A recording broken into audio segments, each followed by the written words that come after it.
Достар, қайырлы кеш. Қалдарыңыз қалай? Ә, Менің аты жөнім Азамат.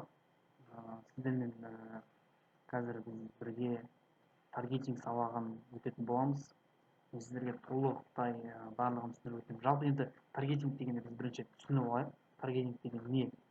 Таргетинг деген былайша айтқанда дәлдеу деген сөз. Яғни Фейсбукта, Инстаграмда отқан клиенттерді точно осы менің клиентім ау деген адамдарды дәлдеп атып алу, соған жанамаңызды көрсету. Яғни ол сторис қарап отырады, яки болмаса лента қарап отырады. Әйтеуір сол Инстаграмда отқан кезде алдынан шығарып беретін жарнаманың түрі. Мен оны қазір сабақ барысында сіздерге жаңа былай то есть клиентке сіздің жанамаңызды осылай көрсетеді деп сіздерге айтатын боламын. Олай болса, біз сабағымызды ары қарай бастаймыз. Бірінші бізге Facebook керек болады, міндетті түрде. Ол заңды нәрсе. Осы Facebook арқылы Instagramға және Facebookқа жарнама бере аламыз. WhatsAppқа да жарнама бере аламыз. WhatsApp таргетинг деген сөз бар. Бізге қазір именно осы Instagram мен Facebooktағы таргетингті үйренеміз. Олай болса, ары қарай өзіміздің сабағымызды жалғастырамыз. Мына қараңыздар, бірінші создать деген батырма бар. Осы жерде міндетті түрде ноутбукпен жасалады. Ноутбукпен кіресіздер. Телефонмен жасалу деген ондай түсінік жоқ. Міндетті түрде ноутбукпен кіріп создать батырмасын басамыз. Басқаннан кейін қараңыздар.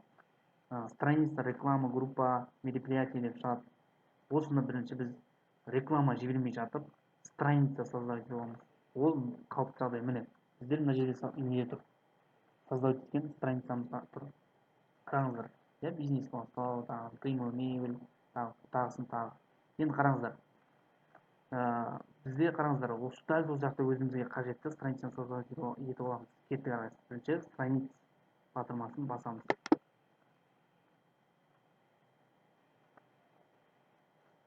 Интернет слайд болып тұр. Енді создать страницу дегеннен кейін соның қадамдарын айтып өтейін. Бірінші компания или бренд деп шығады. Начать батырмасын басамыз. Мысалы бізге бір саланы алайық. Мысалы мебель саласы.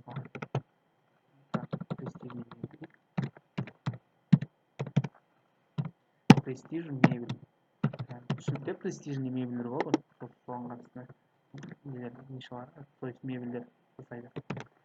Товар деп жазамыз. Товар и услуга белгілейміз. Ортақ категория осы негізі көбінесе қолданылатын. Сосын то есть личный бренд деген нәрсе бар, соны қолданамыз. Егер сіз адамның атынан жіберетін болсаңыз.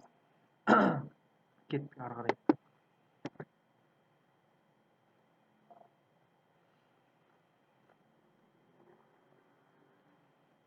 Бізде қазір сәл слайд болып тұрған сияқты. Біз осындай шаг шығады, екеулі тұр, шаг қазір екі рет шығады, бірақ екеуінде де профиль мен обложка қой деп тұр бұл жерде. Біз қазір екеуінде де пропустить батырмасын басып өтеміз. Сіздерге ыңғайлы жағын қарастырып жатырмын. Басқаннан кейін бізге уже страница создавать етіледі.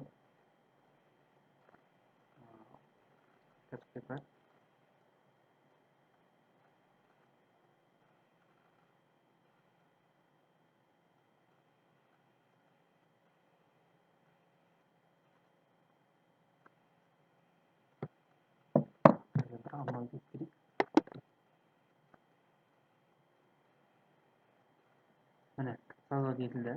Енді біз міндетті түрде мына жерге біз не қоюымыз керек, фото қоюымыз керек. Загрузить фотоны басамыз.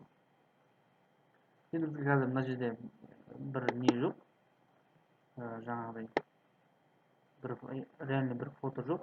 Сондықтан біз кез келген фотоны алып қоя саламыз. Нұржан деген ашылар, мына жерде мебельде бар екен. Мысалы мына мебель қояйық.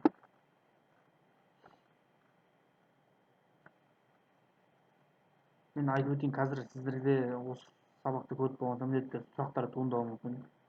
Түсінбеген жерлеріңіз мүмкін. Ал оны Санелден яки болмаса менен жақсылап сұрап алсаңыздар болады. Мен номерімді чатқа жіберіп, сол жерден көріп алсаңыздар. Просто редактировать етеміз. Негізі мына фото жарамайды, бірақ жарайтын фото қою керек. Обложка. Бұл жер сіздің обложка ретінде, сіздің страницаңыз ретінде клиентке көрсетілетін профиль бұл жер. Сондықтан бұл жерге қатты мән беру керек. Ал обложкаға да мән беру керек. Қазір бізде обложка көрсетіп едім. Бірақ бұл жерге обложкаға біз қарап отыратындай қазір мынау тұр. Талай обложка деп тұр. Бірақ бұл жерге біз жаңа обложкаға не қоймаймыз. Бізде қазір уақыт жағынан тығыз болып тұр. Бірақ қоятын болсаңыз да қойсаңыз болады. Мына страницаны создать еткен бұның өзі де бір үлкен бір сабақта былайша айтқанда таргетинг сияқты сабақ. Әрлеу керек. В общем, Фейсбуктағы страницаңыз ғой, соны не қылып жүргізу. Мысалы, неде болады ғой? Инстаграмда парақшаңыз болады, жүргізу керек, не қылып дамыту керек деген сияқты.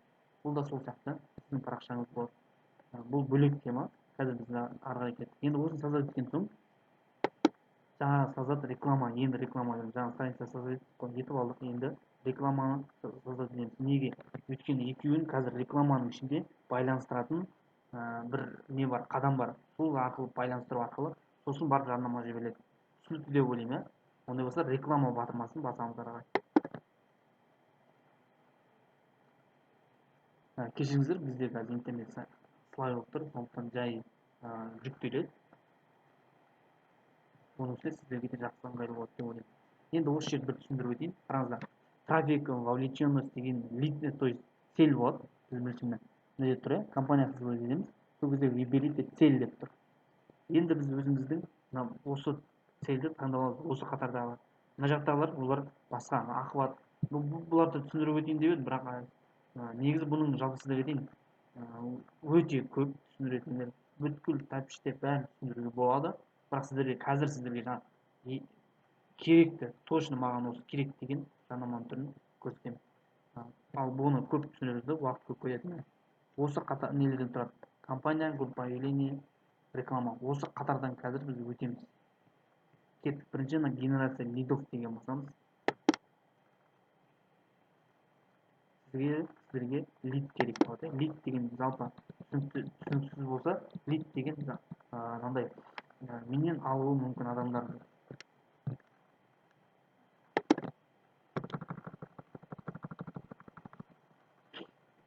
Қазір қараңыздар.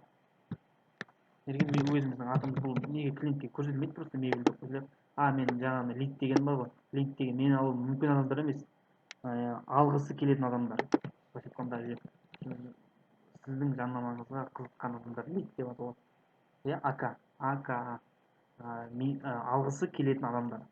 Кетті қарап. Продолжить басылмасын болсам. Жаңа көрдіңіздер, иә? Генерация лидов таңдап алдық. И сосын ана названиеға просто сіз шатасып кетпеу үшін мебель деп жаздық.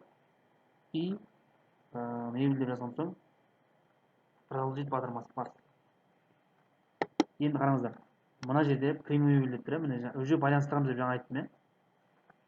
Страница Facebook байланыстырамыз. Біз жаңа престижный мебель аламыз, иә? Мынаны, престижный мебельді басамыз. Енді қараңыздар. Мына жерге қараңыздар, иә? Мына бұрышқа қараймыз. Мына бұрышта клубтар тұр, арнайы. Иә, клубтар тұр. Сол клубтарды ашу үшін условия осы батырманы басқан соң, міне мына келісіммен мына жерде оқығанды полностью оқып шықсаңыздар болады, бірақ қатты оқыған жоқ, өзінің правиласы.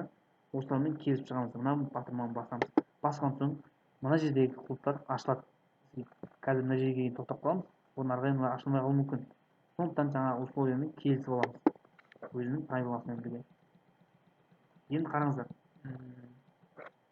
Не жоқ болып кетті, қараңыздар. Мына жерде аудитория таңдаймыз. Міндетті түрде ең маңызды нәрселер. Мына маған қазір бүкіл Қазақстан емес, Алматы ғана керек, иә? Алматыны белгілейміз. Алматы дейсің. Мына Алматы. Тек қана Алматы шықты. То есть қазір мына қараңыздар, біздің Қазақстанның ішіндегі тек қана Алматы ғана белгілеп берді. Мына айналасынан алғанда, точкасынан айналасындағы 40 км жер алды. Енді астына қарай түсеміз. Міне возраст таңдаймыз. Міндетті түрде маған керегі 25 пен 45. Мебельді не алатын. Жалпы клиент деген кім? Клиент деген шешім қабылдайтын адамдар. Менің осылар көбінесе әйелдер болады, 70%. Бірақ мен бұл жерге все деп қоямын, өйткені еркектеріне қалай язык деп береміз. Русский.